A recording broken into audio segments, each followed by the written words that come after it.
గురుగారు, మకర రాశి వారికి ఈ వారం ఏ విధంగా ఉండబోతోంది? మకర రాశి వారికి 5 గ్రహాలు యోగిస్తున్నాయండి.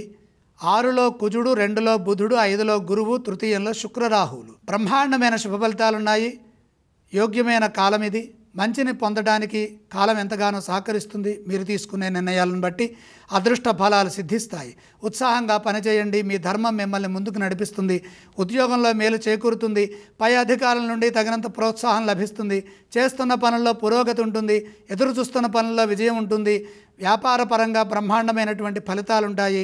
ఆర్థికపరమైన అంశాలు కలిసి వస్తాయి. అనేక విధాలుగా లాభపడతారు. నూతన ప్రయత్నాలు సఫలమవుతాయి. మీ నిర్ణయాలు నలుగురికి ఆదర్శవంతమవుతాయి. క్రమంగా పురోభివృద్ధిని సాధిస్తారు.